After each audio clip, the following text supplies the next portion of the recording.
మరిది కుమారుడి నుండి రక్షించాలని ప్రజావాణిలో ఓ వృద్ధురాలు కలెక్టర్కు వినతి పత్రాన్ని ఇచ్చి వేడుకుంది. గంగాధర మండలం ఉప్పర మల్యాల గ్రామానికి చెందిన వృద్ధురాలు వేల్పుల రాధమ్మ తన ఇంట్లో ఆశ్రయం కల్పించిన మరిది పెద్ద కుమారుడు వేల్పుల వెంకటేష్ ప్రస్తుతం నా ప్రాణాలకు ముప్పుగా మారాడని, అతనిని వెంటనే నా ఇంటి నుండి పంపించేలా చర్యలు తీసుకోవాలని ప్రజావాణిలో జిల్లా కలెక్టర్ చిత్రా మిశ్రాకు వినతి పత్రాన్ని అందజేసింది. నెల రోజుల క్రితం ఫిర్యాదు చేసినప్పటికీ ఇప్పటి వరకు ఎలాంటి చర్యలు తీసుకోలేదని ఆమె ఆవేదన వ్యక్తం చేసింది. నా భర్త చనిపోయాక అతని పేరు మీద ఉన్న డబ్బులు తీసుకునేందుకు నామినీ సంతకం కావాలని చెప్పి నాతో ఒక బాండ్ పేపర్పై వేలుముద్రలు తీసుకున్నాడు. తీరా అది వేరే వారితో చదివిస్తే దత్తత అని రాయించుకున్నట్లు తెలిసింది. అలా మోసం చేశాడని ఆవేదన వ్యక్తం చేసింది. నాకు తెలియకుండా తన ఆధార్ కార్డులో నా భర్త పేరు మార్చుకున్నట్లు తెలిసింది. ఇప్పుడు ఉన్న ఆస్తిని తన పేరున రాయాలని ఒత్తిడి చేస్తూ మానసిక వేధింపులు బెదిరింపులకు పాల్పడుతున్నాడని, ఒక సందర్భంలో దాడికి కూడా ప్రయత్నించాడని రాధమ్మ తెలిపారు. లీగల్ నోటీసులు పంపిస్తా అంటూ మానసిక వేదనకు గురి చేస్తున్నాడని ఆవేదన వ్యక్తం చేసింది. గతంలో భూమి విక్రయించిన విషయంపై కూడా బెదిరింపులకు పాల్పడుతున్నట్లు తెలిపింది. తనతో పాటు నా భూమి కొనుగోలు చేసిన ముస్కు లక్ష్మి, వేల్పుల శ్రీనివాస్ కుటుంబాలకు కూడా ప్రాణహాని ఉందని పేర్కొంది. తక్షణమే పోలీసులు రక్షణ కల్పించాలని, అతడిని వెంటనే నా ఇంటి నుండి ఖాళీ చేయించాలని వేడుకుంది వృద్ధురాలు. వేల్పుల రాధమ్మ ఇంట్లో మరిది కొడుకు వెంకటేశం ఉన్నాడు, ఇబ్బందులు పెడతాడు.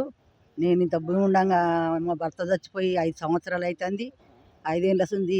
నేను పక్కకుంటా పెద్ద కొంప పెద్దగా ఉంది, ఇల్లు పెద్దగా మూలభవంతి ఇల్లు అని నేను ఇల్లు లేకుండా ఇవారి దాకా కిరాయిలు ఉండి వచ్చిన పక్కకుంటా ఆయన ఉన్నాడు.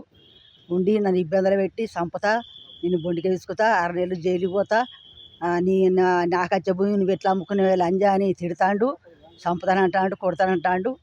ఇక పాన భయం ఉందని నేను ఇట్లా చెప్తాను. చేసినాం, చేస్తే నెల అయింది. నెల రోజుల శుద్ధి పట్టించుకుంటలేడు, సర్పంచ్ పట్టించుకుంటలేడు. గంగాధర ఏసఐ దగ్గరికి 3 సార్లు పోయినా. ఇవన్నీ జరిగినాయి. చీటికి వర పెట్టిండు. ఆయన వాళ్ళే అంటుకున్నాడు, నాది నేనే అంటుకున్నాడు. 5 సంవత్సరాల ఉంది. పెద్దవాడిని చచ్చిపోయిండు. చచ్చిపోతే పెద్దవానికి నామినే పెట్టుకోలేదట. 50,000 బ్యాంకులు వేసుకున్నాడు. బ్యాంకులు వేసుకున్నాక చనిపోయినాక ఏడాదికి బ్యాంకు పోయినా. బ్యాంకు పోతే నామినే లేదమ్మా అని చెప్పారు.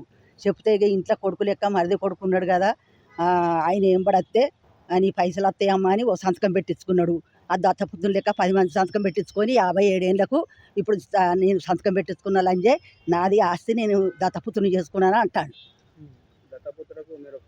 ఒప్పుకోలే. మళ్ళా కాగితం చదివినాక దత్తపుత్రులు లెక్క అని అంటే 57 ఏళ్ళకు దత్తపుత్రుని కాగితం ఉంటుందా? 5 సంవత్సరాలకు 11 ఏళ్ళకు మేము పిల్లగాన్ని తీసుకొని మా కాన్పు లేకుంటే వాళ్ళ తల్లిదండ్రి నా భర్త నేను ఒప్పుకుంటే అప్పుడైద్ది. అప్పుడైతే నేను ఇప్పుడు ఏ పంచాయతీలు ఏ పడావులు వద్దు, నేను రెట్ట పట్టుకొని తీసుకొని పోయి నా కొడుకని నేను ఉంచుకుంటా. సర్పంచ్ ఏం పట్టించుకుంటలేడు. సర్పంచ్ నెల రోజుల సుంది 2 నెలల సుంది మొత్తానికే పట్టించుకుంటలేడు. ఇక ఆయన ఎంబడే ఏదన్నా న్యాయం చెయ్య అన్నా నేనేమి లేకుంటున్నానంటే ఆయనకే ఆనిపోయినట్టే సపోర్ట్ ఇస్తాడు కావచ్చు, కానీ అస్సలే పట్టించుకుంటలేడు. గంగాధరకు 3 మాటల ఏసఐ దగ్గర పోయినా పోతే అమ్మ గట్లా సర్పంచ్ గిట్లా మాట్లాడుతాడు, చేస్తాడు, పట్టించుకుంటలేడు అని అంటుండు అని అంటుండ్రు.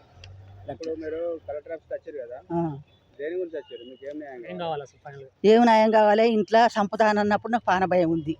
నేను ఉన్న రోజులు నేను ఉంటా. నేను పోయినాక మరిదికి పిల్లలు, ఒక ఆడపిల్ల, 2 మగ పిల్లగాండ్లు. ఈయనే ఇంకొక ఆయనే వెంకటేశం. అయితే వాళ్ళు నేను దినంగా మిగిలింది నేను భూమి అమ్ముకున్నా. భూమి పైసలు ఎట్లా అమ్ముకున్నవే లంజా కావాలి నాకు అని అంటాడు. అంటే నేను అమ్ముకున్నది సంవత్సరం అయిపోయింది. ఇప్పుడు ఏం పడతాడు. నాకు పాన భయం ఉంది ఇంట్లుంటే అని చెప్తాను. చెప్తాను. రూపాయలతో పైసా అనద్దు, బలవనద్దు. నీ దినంగా నేను చచ్చిపోయినాక నేను దాని తినంగా మిగిలింది వాళ్ళే పంచుకొని తినడి. చారణ కానీ దొంగన కానీ ఎంత కానీ. సెరెనిటీ మోడల్ హై స్కూల్ విద్యార్థులకు అమ్మఒడి, సామాన్యులకు అందుబాటులో ఉన్న బడి సెరెనిటీ. మేడ్చల్ జిల్లాలో మేటిగా నిలిచి సాటిలేని ఫలితాలను సాధిస్తున్న #1 స్కూల్ సెరెనిటీ. మా ప్రత్యేకతలు ప్రతి విద్యార్థి పట్ల వ్యక్తిగత శ్రద్ధ, activity based learning and digital classrooms, computer lab, 100% ఫలితాలు, sports and cultural activities, yoga, abacus మరియు Vedic maths education. Please visit Serenity Model High School, Nagaram. Admissions are in progress. Call 040-271-46899 and 040-271-48699.